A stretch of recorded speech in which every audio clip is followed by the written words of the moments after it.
Dentro del universo Drácula, se ha especulado mucho sobre quién pudo haber sido la inspiración de Bram Stoker para la imagen de su vampiro.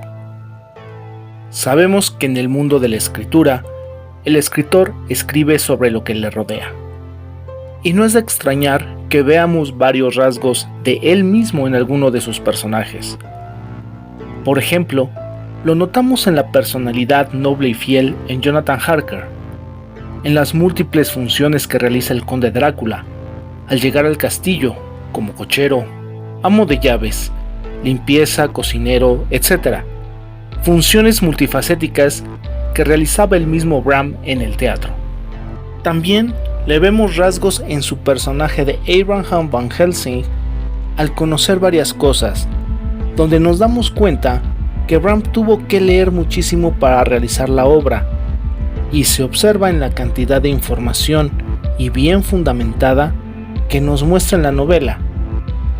Tan bien fundamentada que quien lee la obra y no tiene mucha información del autor, creerá que Bram estuvo en Rumania. Asimismo, Bram nos deja al descubierto en el conde una personalidad dura, recia, directa y sin temor, sabiendo que podría hacer frente a cualquier situación.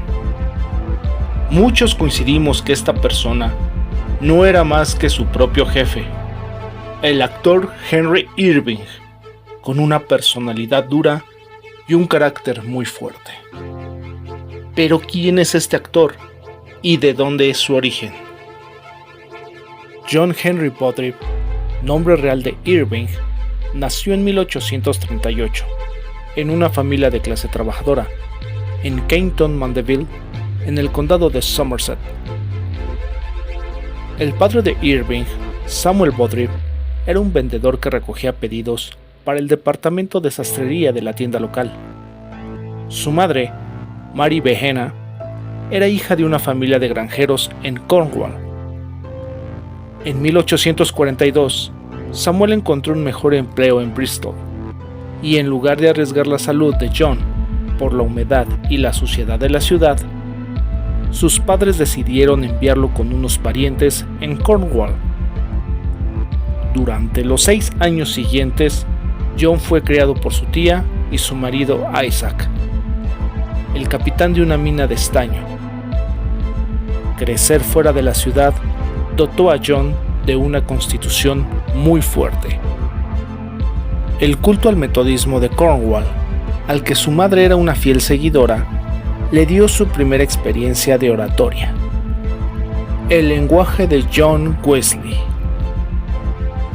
En la adolescencia, asistió a la City Commercial School durante 2 años, antes de empezar a trabajar en un bufete de abogados a los 13 años. En 1848, John regresó con sus padres, que para entonces se habían trasladado a Londres. Allí asistió a la escuela privada. Después de dejar la escuela, entró a trabajar en la oficina de un comerciante como empleado, en su tiempo libre, y todos sus pensamientos se centraban en las obras y los actores que veía del teatro en Londres. Entrada al mundo del teatro. Poco después, cuando vio a Samuel Phelps interpretar a Hamlet, buscó lecciones y cartas de presentación. De ahí, trabajó en el Teatro Lyceum, en Sunderland en 1856, luchando contra viento y marea. Trabajó como actor hasta que su éxito en 1871 con Las Campanas en Londres lo distinguió del resto. El 29 de septiembre de 1856, debutó en Sunderland, presentado como Henry Irving. Cuando el inexperto Irving sufrió pánico escénico y fue abuchado, el actor Samuel Johnson estuvo entre quienes lo apoyaron con consejos muy prácticos. Más adelante, Irving les dio trabajo a todos de forma regular cuando formó su propia compañía en el Teatro Lyceum. En el mismo año de 1856, un tío le dejó un legado de 100 libras, que invirtió en necesidades teatrales como pelucas, espada y vestuarios. El nombre de Irving fue una elección determinada por los romances de Washington Irving y los sermones evangélicos del predicador escocés Edward Irving. Más adelante, mejorando su actuación, recibió admiración y respeto por parte de la compañía. Esto le generó el estímulo que necesitaba. En la compañía teatral del Lyceum, inició con papeles secundarios, que poco a poco fue escalando hasta lograr hacer los papeles protagonistas. Las compañías de teatro que recorrían toda Inglaterra en aquella época constituían la única academia teatral para jóvenes aspirantes a actores. En 3 años, Irving interpretó más de 400 papeles diferentes en 330 obras, incluyendo la mayor parte del repertorio de Shakespeare. Este aprendizaje continuó durante 10 años en ciudades de provincias de Inglaterra, Escocia e Irlanda. Su primer éxito en Londres llegó en 1866 con la obra Haunted Down. Matrimonio. Se casó con Florence O'Callaghan el 15 de julio de 1869 en St. Marylebone, Londres, pero su vida personal quedó relegada a un segundo plano frente a su vida profesional. Cuenta una historia que en un carruaje, el 25 de noviembre de 1871, la noche del estreno de Las Campanas, Florence, embarazada de su segundo hijo, criticó su profesión. Le dijo: ¿vas a seguir haciendo el ridículo toda tu vida? Irving, sin pensarlo, se bajó del carruaje en Hyde Park Corner y se perdió en la noche y decidió no volver a verla. Mantuvo una discreta distancia con sus hijos. Florence Irving nunca se divorció de Irving y tras ser nombrado caballero se hizo llamar Lady Irving. Henry Irving nunca volvió a casarse. Irving obtuvo reconocimiento gradualmente y en 1866 Ruth Herbert lo contrató como protagonista masculino y ocasional director de escena en el St. James Theatre en Londres. Al año siguiente se unió a la compañía del recién inaugurado Queen's Theatre y a esto le siguieron compromisos cortos en el Haymarket Theatre, Drury Lane y el Gaiety Theatre. En la primavera de 1869, Irving fue uno de los 12 miembros originales de The Lambs of London, reunidos por John Hare como un club social para actores, y sería nombrado miembro honorario vitalicio en 1883. Finalmente, logró su primer éxito notable como Digby Grant en Two Roses de James Avery, que se representó en el Vaudeville Theatre el 4 de junio de 1870 y se representó durante 300 noches de gran éxito. En 1871, Irving inició su colaboración con el Teatro Lyceum mediante un contrato bajo la dirección de Hezekiah Linthicum Bateman. La fortuna del teatro estaba en un punto bajo cuando la situación cambió al repentino éxito de Irving como Matías en Las Campanas, una obra que Irving había conseguido por sí mismo. La obra se representó durante 150 noches, consagró a Irving a la vanguardia del teatro británico y se convertiría en un recurso popular para Irving durante el resto de su vida profesional. Con Bateman, Irving actuó en 1874 en Hamlet. La originalidad de esta última actuación, durante 200 noches en cartel, generó un intenso debate y lo destacó como el actor inglés más interesante de su época. Durante este periodo, se hizo amigo de por vida de Bram Stoker, quien lo elogió en su reseña de Hamlet, y posteriormente se unió a Irving como director de la compañía. Durante 4 años, Irving fue la estrella de la compañía de Bateman.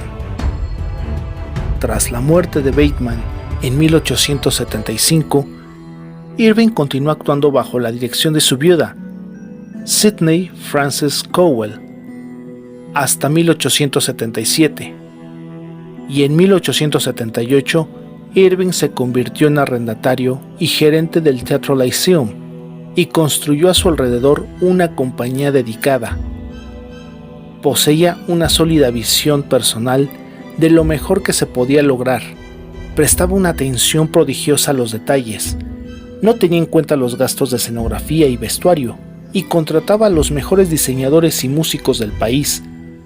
El público victoriano respondió a su liderazgo con teatros llenos, pues la romántica propuesta histórica satisfacía su concepto de lo que debía ser el teatro.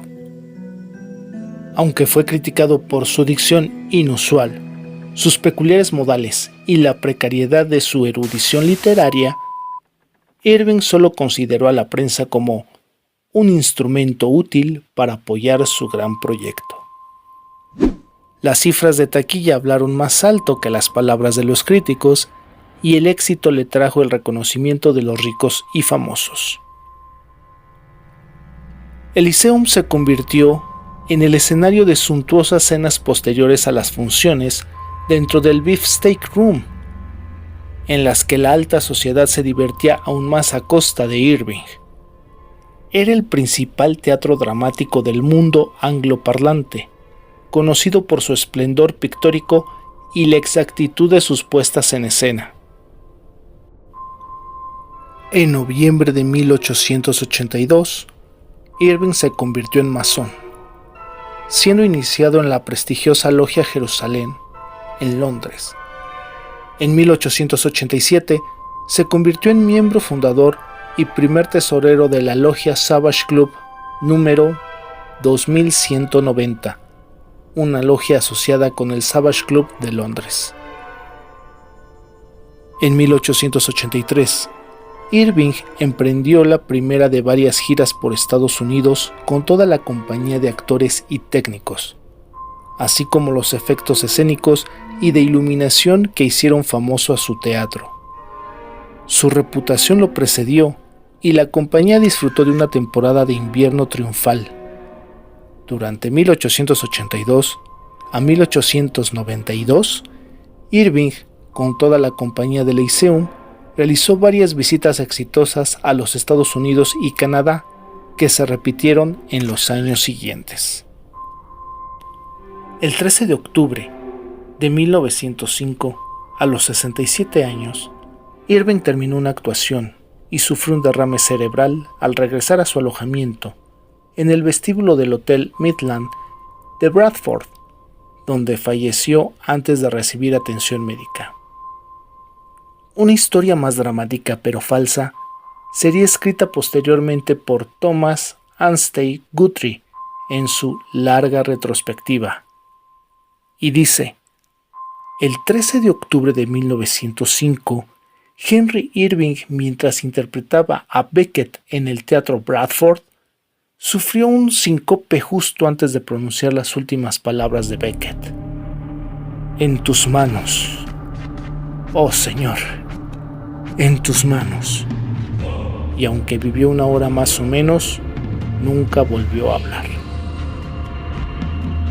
La silla que ocupaba antes de morir se encuentra ahora en el Club Garrick.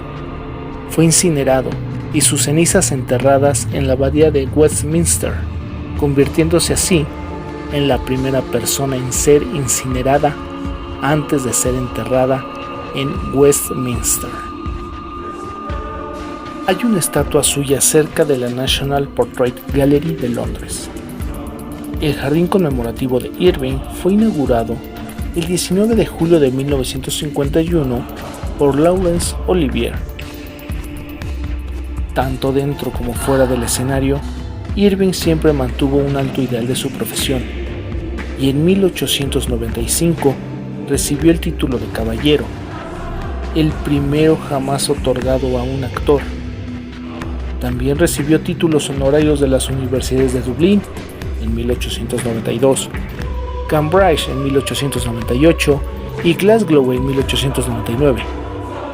También recibió la Cruz Comtour segunda clase de la Orden de la Casa Sajonia Ernestina, de Sajonia-Coburgo-Gotha y Sajonia de Meiningen. Sir Henry Irving, un apasionado y un hombre entregado en vida y alma 100% al teatro. Aquí mostramos al actor que logró consolidarse como el mejor de su época, y en una cápsula más adelante mostraré cuáles son las cualidades que Bram vio en Irving y fue su inspiración para su Drácula.